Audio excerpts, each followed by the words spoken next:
Okay, MB Moose Lover here, and this is March 3rd, so it's 3 o'clock in the afternoon, and here's my bird feeders in the backyard. There's the eatery, the gross eatery. Still got some feed in it there, some seed, black oil sunflower seeds that, and the deer have been here this morning already a couple of times, and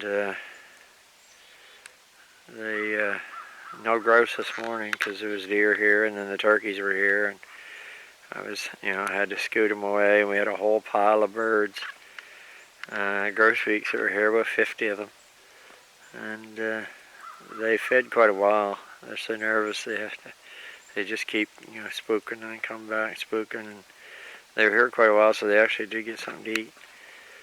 And then I got my ladder set up here. I was just making this video here to show my new bird feeder that I just built, and I've got a suet there and there, and I've got one here. This is one that I made a block thing that I put underneath, and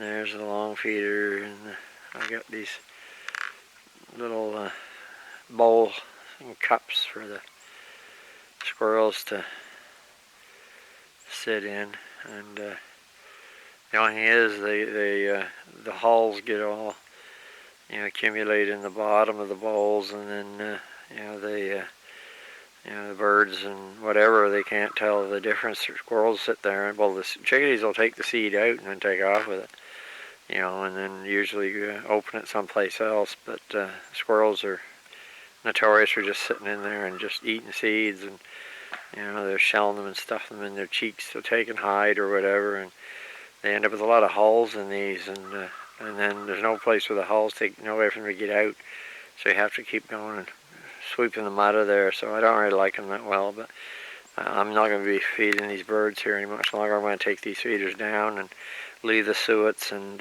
leave those there. I think I'll just put peanuts in them for the squirrels, like that squirrel right there. There he is, one of them. I've got like, I don't know, about 3 or 4 of the reds and 4 grays, and see, he's just sitting in there. He's just a happy camper. Yeah, you. I'm talking to you. Yeah, I'm talking to you. Yeah, and yeah, I'm gonna put some peanuts in them, I think, for maybe shelled peanuts, and if I put shelled, like peanuts in the shell, then they'll just sit in there and husk them, and then the husks will be in there and just keep accumulating. So I think it's the peanut shells. So I think it's better just to get shelled peanuts, and that's something that the squirrels will really go for, and they'll maybe stay away from the sunflower seeds and not go in and bother my grouse stash that I have in there, and where they kind of bother the grouse. And I'm working on another thing that I'm gonna place right there, and it's just a platform on wooden poles for legs, and just so I can hopefully, I'm planning hopefully that my goal is to get the grouse to land on it and feed on it. And I'm just got a little wooden tabletop thing that I made out of an old drawer, and then I'm just gonna put the seed on that, and raccoons will be moving around here soon. I don't want raccoons coming, so I'm gonna have to put a tray on there, make a wooden tray there and down in here in the eatery, and then I'll keep the seed for the grouse there, and then on the 6-foot high, I'll call it the penthouse. I'll call it the little grouse eatery penthouse or something. But anyway, high-rise feeder. But yeah, and I'll make a little tray, and then that way I can take these trays at night after the grouse have maybe fed, and just after dark, and then I don't know, put them in the back of my truck or something, or someplace to at least keep the raccoons from getting them, and then a storage building or something at night, and then work something out so that I don't have to worry about raccoons And also when I take these feeders down here on the cable, except for the suets, I won't have seed. There's a lot of seed over here that's just on the, and a lot of it's just hulls. See how they're, anybody that feeds birds knows, you know, they're, and especially with the design of these that I made them, they've got the holes in them in these plates, and the plates are quite slippery. If I had to do it again, I would have used something not, with a little more of a lip on it. They don't have much of a lip, and they just flip seed out everywhere, and especially those rose-breasted woodpeckers. You watch that video I just did there, and you see how he flips them out. He's always looking for the perfect seed. But yeah, and so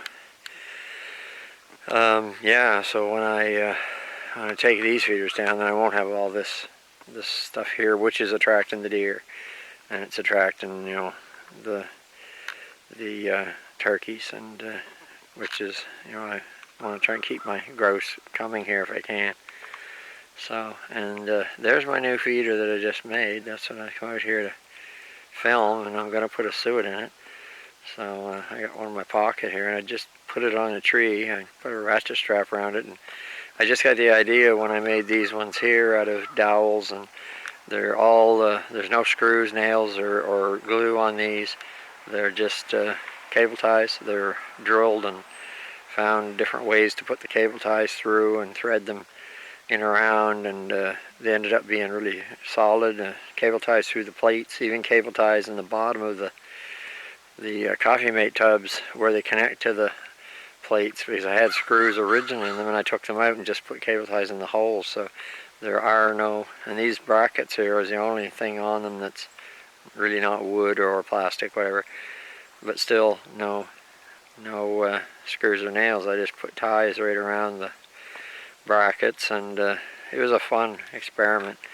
Just kept going, you know, from one thing to another, and then you're still in there, are you? And then I decided to make a suet feeder the same way, so I made this suet feeder right here, and I just made it out of poles, maple poles, the same ones that I was using on these. Somebody walking the dog.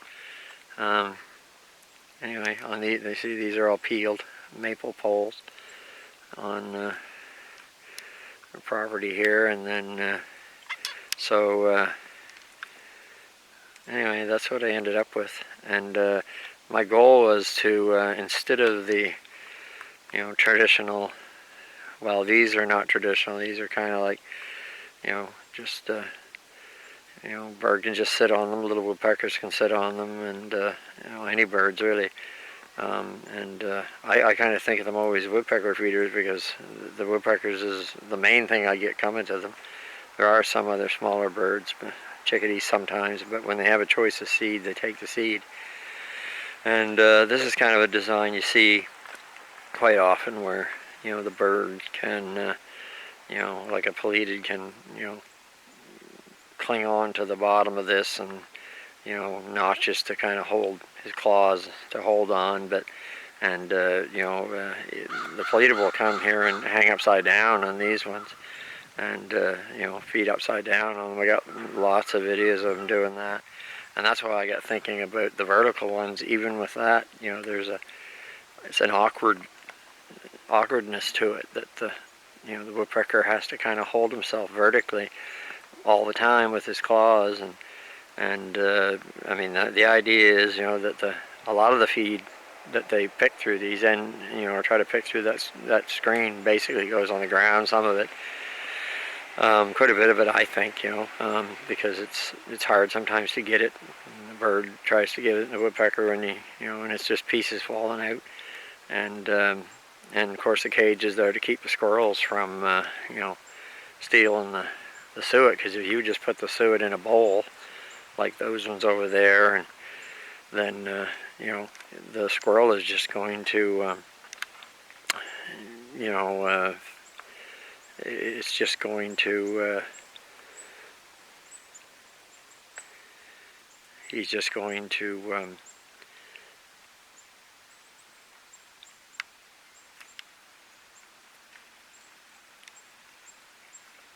the squirrel is just going to, you know, like haul it away, you know. So that's the premise there, is people that are feeding birds and not, you know, targeting squirrels with the suet, because the squirrel has a hard time to get suet out of this, and they will chew this rubber. They're chewing the rubber on some of them. So it's not really a, you know, it's not designed as a squirrel feeder, it's a bird feeder. So the cage is a way to, you know, keep it, you know, squirrel proof. But with what I wanted to do is, I'm still using the cage, but what I wanted to do is give the woodpecker a little bit better angle to sit, so they don't have to hold themselves vertically. And I think, you see, this way with a little bit of a slope, you know, they can, you know, just kind of still kind of just hang on a little bit, but they don't have to, you know, be constantly holding themselves up, you know, vertically. So, and I just, same thing, I just drilled it and put cable ties through, and, you know, just find different ways to put them in so that it'll tighten up, and then I just put a ratchet strap around it and tightened it, and I made a little kind of cage around, a wooden cage around the actual suet cage, just to keep the suet from falling, you know, all around on the ground and stuff. And this way the woodpecker can kind of pick, and it'll just keep breaking up, and he can still get his beak down in there and get it. And then you know, I think there is a little tiny bit of a gap right there at the bottom that he might be able to pick some stuff out that falls down. I wanted to leave a little more room around the outside, but with the width I ended up with, it just wasn't a lot of room there to leave a little bit of a space for the stuff for the suet to kind of accumulate. But I still think that, you know, as it falls down and he breaks it up, he can reach in with his beak and still get it. Whereas a lot of times on the vertical they're trying to get it, and a lot of times it falls out on the ground and they lose a lot of it. So yeah, I'm just going to climb up here and put a suet in it. And I was going to try to, I got to put my glasses somewhere here. I don't have any thing to put my glasses in. I have a strap around my neck, and I don't have one. And I'm going to try to do it this way. I could set the tripod up and probably recorded myself. I've got to get out of here because it's almost grouse time. There's the eatery up close there. Just a picnic table is all it is, with some boughs on it. And this is where the grouse usually stay in here. And they walk in through this thick stuff, and they go up into these trees here and spend the night up in here in these trees, up in these fir and spruce here. And a lot of times I think they go over to some other trees that are over that way that are fir, that are they can get down around the bottoms of them, and there's all roots and logs and stuff they can hide underneath. And what do you got here? We got a chickadee. Where'd you go?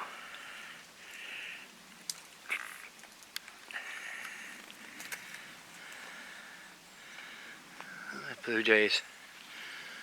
Blue jays and chickadees. And a whole bunch of blue jays.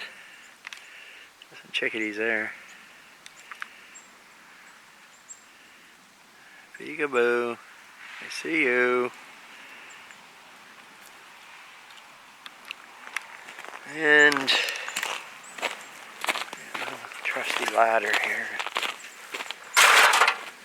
See if I can do this with the camera. I don't know if I can. I gotta zoom out here. Whoa! It'd be good. I take a dive with my camera. Okay, and I've got this suet right here. I'm gonna try and see if I can do this with the camera. I don't know if I can. Ah. Oh, there. I had to shut the camera off for a second. And I'll see if I can get up there without breaking my neck on this dinky little ladder here. And so here we are, and there it is. Just too close here with my ladder. Just put a ratchet strap around it, and it's really sturdy. And you got the suet, and then the bird can sit here. Hang on to these ties here if he wants with his claws. And just close it up like so. And then we'll see if we can get some video maybe tomorrow, or well, maybe even this afternoon. You should come and christen it. It's pretty. I love ratchet straps for fastening things. I'm always fastening my trail cameras with ratchet straps, and yeah. So that was one more thing I was gonna do here, but okay. I'm gonna kill myself on this ladder. Okay, so what I was looking for was cable tie here. I found a couple of them. I knew there was one on a tree here, a tree limb here. So these reusable cable ties, I just love them. I use them everywhere.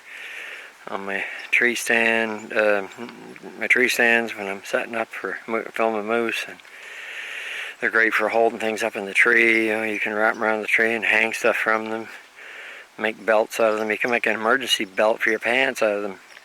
You know, or shoelaces, emergency shoelaces for your shoes, your boots, and I use non-releasable ones for here because I didn't need big sizes, and but on my other bird feeders I used quite a few of these on the ones on the cable there.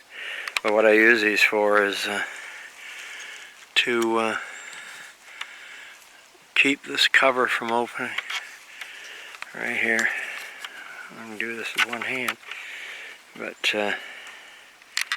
yeah, these reusable ties are great. You can get them in a pack of 100. I think they're 15-inch. I think maybe the ones I get at Princess Auto, and they're. I'm not gonna be able to do this with one hand, but make the video awful long, me farting around doing this stuff. I can't see what I'm doing looking through the viewfinder here. So I'm just these need to be cut shorter. I had some that were cut shorter, and I used them on something else there. I guess it was on another suet that I had changed, but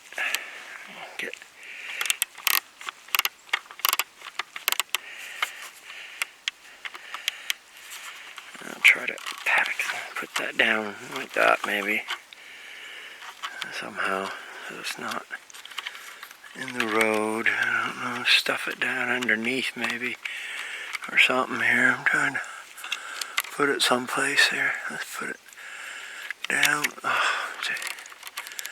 down through here, down through there like that. Now that's it's only on the one side, and I've got another one here. It's a really long one. Full size one or whatever. Let me get my finger on these and I'll get suet all of my camera. And then try to hook that through there and try to thread it through this one.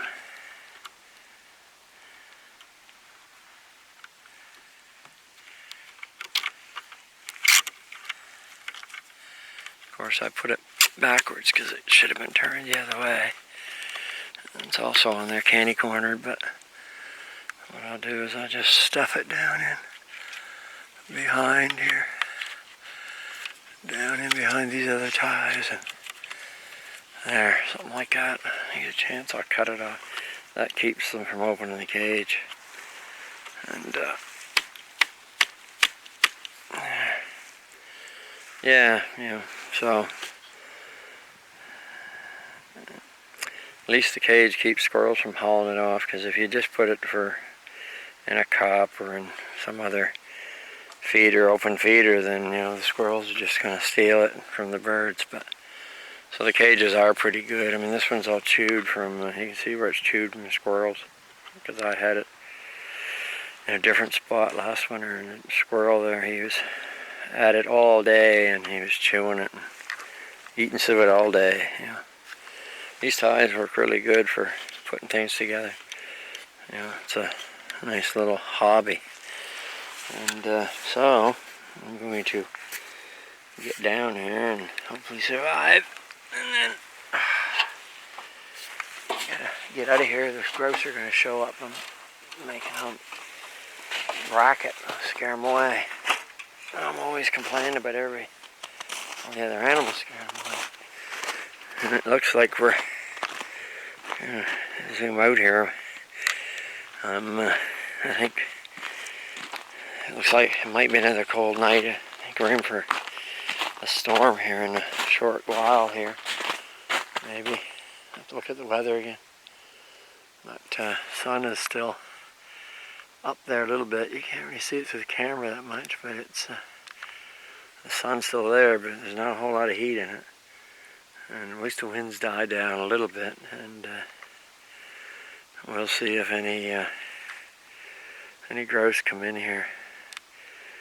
You know, I usually sit out here in the evenings just to watch and see if I can get any really good footage, but it was so cold the last couple of nights to sit here. But then if I don't stay here, then the deer will sneak in every 5 minutes. They're just constantly, you shoot them away and they just keep coming back, and then, you know, scare the grouse. So it's a tough game to try and, you know, get some video. I mean, I got lots of grouse video, but I'm still trying to just keep them coming here until I can get my other little elevated thing there. I want to see if that's going to work. If they'll, where they actually sleep in these trees in the night, that they basically will go to it, you know, more readily than they will the ground, and that way the deer can't reach them, and, you know, the other, I mean, the squirrels will get on them probably, but hopefully they'll, it's too crowded that maybe the squirrels won't, you know, take it over. We'll see how that works. But anyway, later, maybe much later.